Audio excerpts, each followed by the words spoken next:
Hey tubers, welcome back for another adventure. And in today's adventure we're going to put a carburetor on this thing. A bunch of you have asked what I have against the Mikuni carburetor. In a word, it's complicated.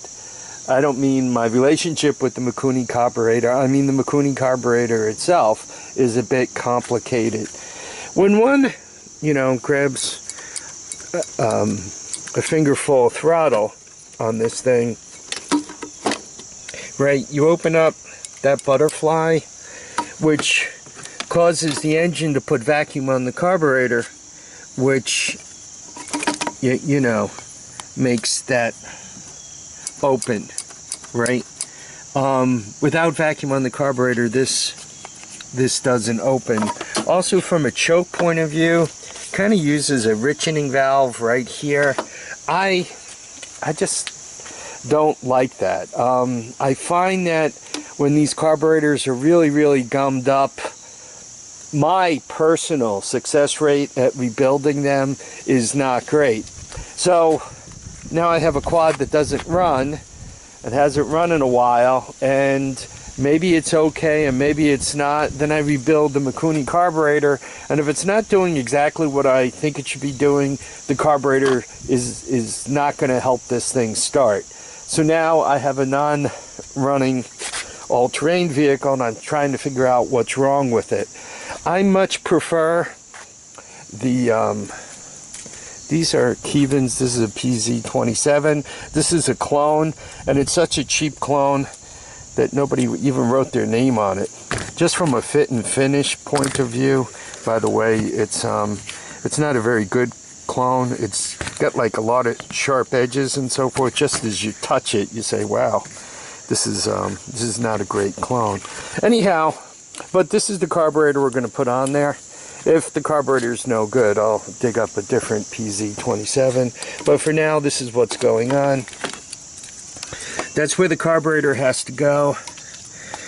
And you could see what we're up to. There's plenty of space for it to fit, but there's a couple of things we'd like to do with it. Rather than have it smash directly on like that, we'd like to get a little bit of a turn to it and a little bit of a downward like that. Once again, not just direct,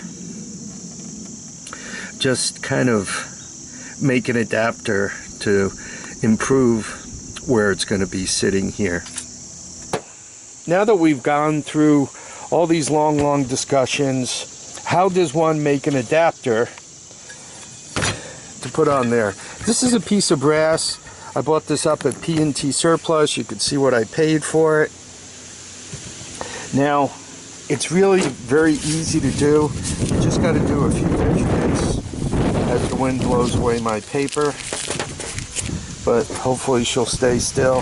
The first measurement you have to do is as follows. First of all, you turn it on and you make sure it's zeroed, and when you measure across here,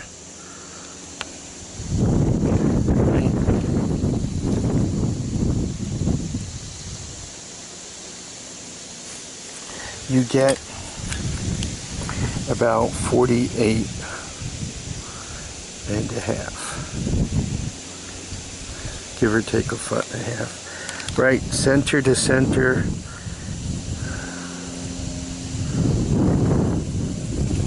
There you go. You get about 48 and a half. So,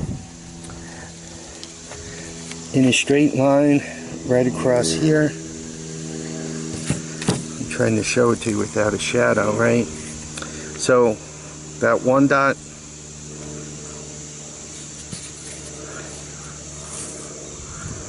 right? And the second dot, that's 48 and a half. Then you mark out the center of that 48 and a half, and that will be the center of this hole. But as you look at this, you can see the center hole, the input, is down a little lower. And what I did with that is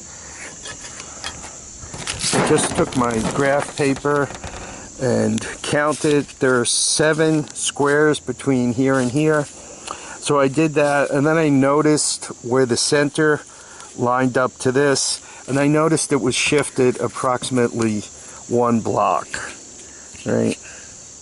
So that's the center, and I noticed once again I was shifted about 1 block. So what I'm going to do is shift the center of that hole 1 block. So now I have 3 points. All I do is put my 3 points on here and start drilling holes, and I once again make sure that as I'm drilling those holes, I have placed them in such a place to maximize my use of this, to minimize my cutting, right, and to make it so that make it so that it's structurally fine. I recommend drilling all the holes, including the big one in the center, while this thing is completely intact, right? I also recommend once you get the holes drilled, right, especially the outer ones, you can kind of look through and line those up and then trace this onto the brass and go forward. I'll show you as I move along. Okay, you guys can see I traced out my shape on the brass, and I know the center hole wants to be 1 block down, and I know these two want to be right at the edge. So I just, you can see ding, ding, ding. Those are where the center of these holes are going to be. So now all I have to do is drill these and make this center one bigger and bigger and bigger, and cut this out with the grinder. I always like to, once again, drill the holes first, because the holes are all lined up to each other, but right, we don't want to be off too far with the outer end of this, because if you're too far out, right, you're going to miss with your gaskets here. So there we are.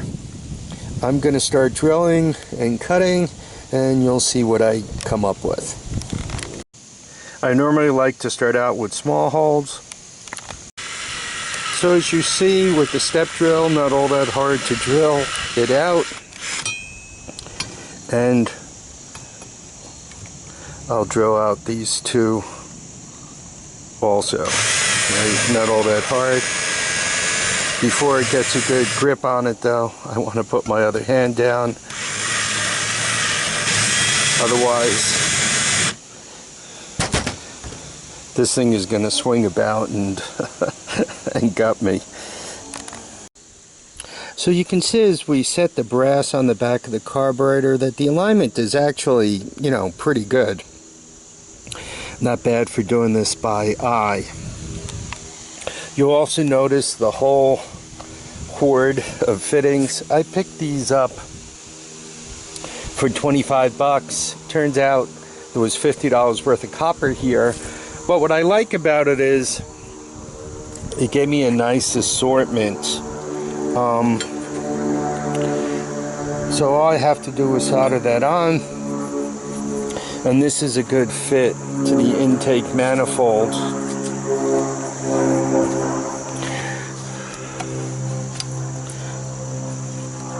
Right. You guys might say, what size is this? I believe this is 1 1/4 and this is 3/4.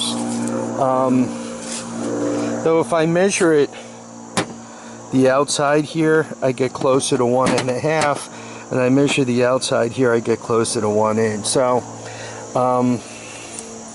these fittings came from probably a guy who used to do heating installs, because there's particularly for like apartment buildings or something, where you would start off really big and then do all these reducer type things with the heating system. So anyway, what I would do is I would measure up the particular adapter you're trying to create, and then, you know, take your calipers, go into some place like Home Depot or Lowe's or a plumbing supply house where they have all the fittings right there where you can touch them, and then I would start measuring them and get them to to whatever is closest to what you need. By the way, for the slide fit into the manifold, if this is a little too small, you can put a few wraps of tape around it like I did. This works just fine.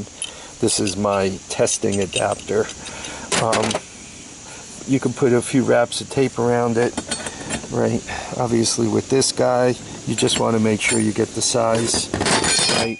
I like it when it just slightly goes into there. Once again, this is a PZ27. We could always upgrade to a PZ30, at which time I might have to upsize the pipe a little bit. Now that all the holes are drilled, right, I gotta cut this out. Obviously that's a piece of cake to cut out. That's not too bad. I obviously don't want to come too close to this, so I'm going to try to crowd more of the outside of this to give a little extra spin around there. This does not need to be exact, and it's not that anybody's really going to look at it, but the neater the work you do, should you decide to sell it with the PZ27 on there, it'll look like the PZ27 belongs on there. If you do a really lousy job like this, right, this is one I built, kind of sloppy, hey. The problem is people could see a mile away. Yo, what is that mess? I mean, it works, but what is it? Is it going to continue to work? Is it going to break down? Am I going to have to make another one? You know, you really want it to look as nice as possible, right? Take some pride in your work. So here we have it. Not too bad, obviously. I'm just holding it on with my fingers, but looks pretty good. The brass gets as hot as the dickens as you're trying to, you know, grind it into shape. I recommend dipping it in water frequently, using gloves, also using gloves because your hands are getting a little close to the grinding end of things. Obviously wear eye protection, and I finished it off by using vice grips. If one side of this gets a little bit of a rake on it from the grinder, typically you could just flip it over and use the other side, right? Because you want the best sealing edge down. Anyway, I'm going to clean this up and clean that up. I might just put a file to this thing a little bit so I can get the right angles to this. Right, one wants to kind of bend it to the right location, right? So I want to get a little more rake on it than that. So I'm probably going to file it so I can bring it back a little more. But we're getting there. So here's what it looks like before I do the final cleanup and solder up. Looks pretty good. The tilt looks good. The angle looks better. So I think I'm going with it this way. As you can see, it's about time to solder. I put a kind of a screw into it right there to hold everything into place. Now with a little luck, the soldering will go right on the first try.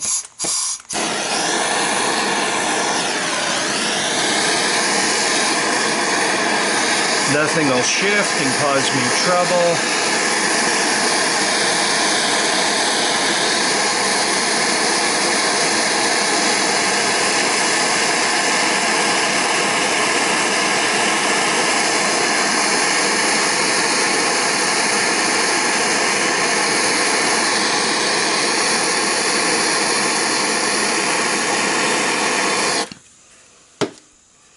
Okay, that looks pretty good. I don't know if you were able to see from the camera angle as the solder kind of wicked up in there. I was careful not to get solder on this because that's a real pain in the neck to clean up. It's a lot easier to clean off the bottom than the flat part of the flange.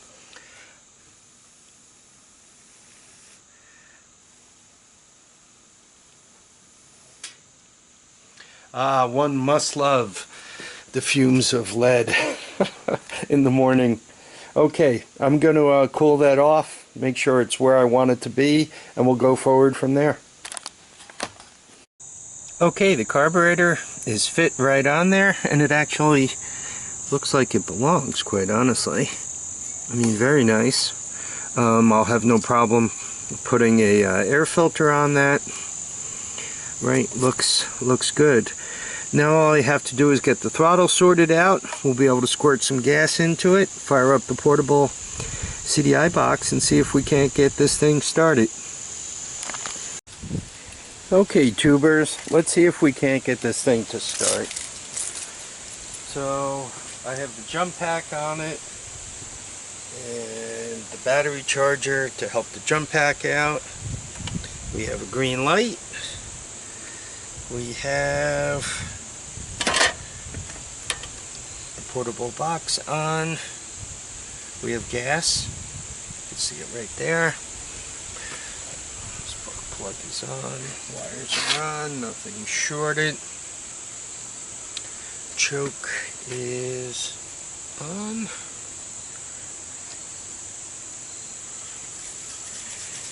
Give it a little hoot.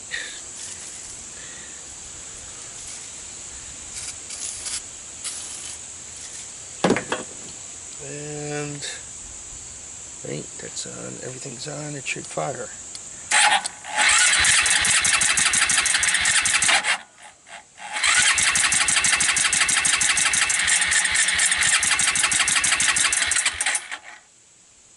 I got nothing.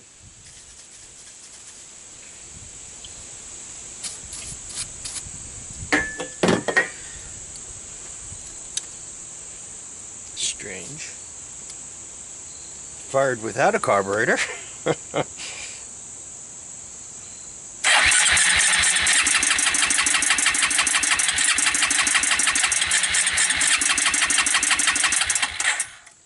Nothing. Alright, that's not good. Well, let's check the spark.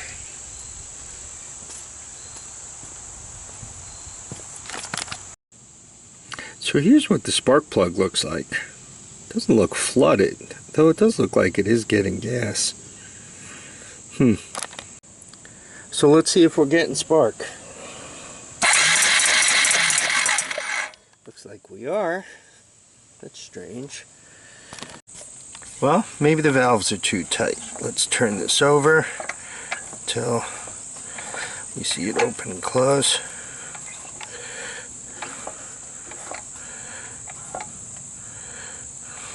Okay, she's opening. Oh man, turning it over by hand. Boy, that loud slap is the valve closing. I'm not in love with that sound. Let's make sure it's loose enough.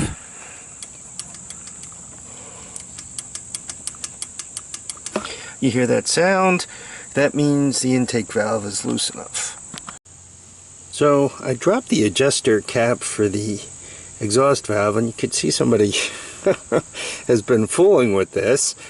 And as I go to shake the valve, it seems like it's real tight.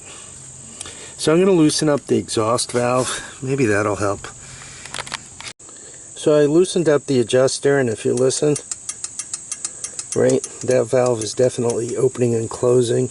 By the way, both the adjusters are backed off quite a bit, so this engine has a lot of wear on it. Those valves are sunk in way deep into the head here. Okay, we adjusted the valve. We're going to give it another shot. Once again, power is on. That's on. Choke's on. And just give it a little extra gas.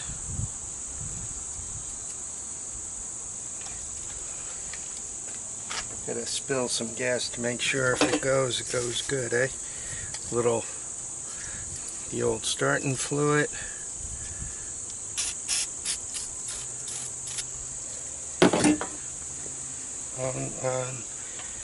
On.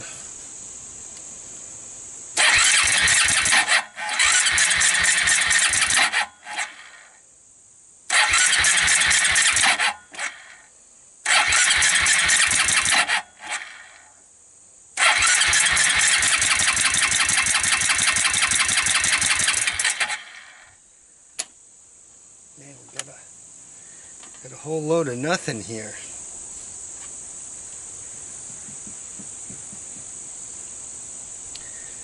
You know, guys, sometimes when you're working on things and they don't make sense, it's best to walk away and come back in the morning. That's when you discover you did something dumb, like you put the OEM spark plug wire on and not the real one, though we checked the spark and I seem to have spark.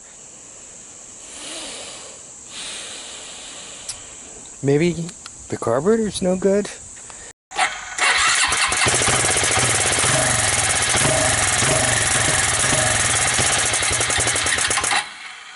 Maybe the carburetor's no good? But you figure with all those hoots of starting fluid, it should, you know, pop, fart, belch, groan, backfire, something. I've changed the spark plug, so it's not that. Gasoline's good. I used it to cut the grass yesterday. Once again, it's been getting hit with starting fluid. I don't know. This one kind of has me. Probably what I'll do next is I'll take the carburetor off and perhaps do another compression test on it and do a leak up test. That's probably what's next for this engine. By the way, well, once again, poking around like just now on those valves, they have those valves very, very, very loose, and it appears as if when the cam goes by the lifter arm on the for the intake valve, it's slapping, which means a piece of the lifter arm might be off, right? That way it's not a gradual, it's so this thing might have some other problems, but still in all, I would like to see it start and work its way to the backyard. We did get it to start on starting fluid. All right, you know, guys, sometimes you win and sometimes you lose. So I got to chip away at this a little bit more. Yeah, frustrating. Anyway, I want to thank everybody for dropping by to watch and comment and subscribe. You know, I think the main thing wrong with this is that, but, you know, I should stick to the Hondas.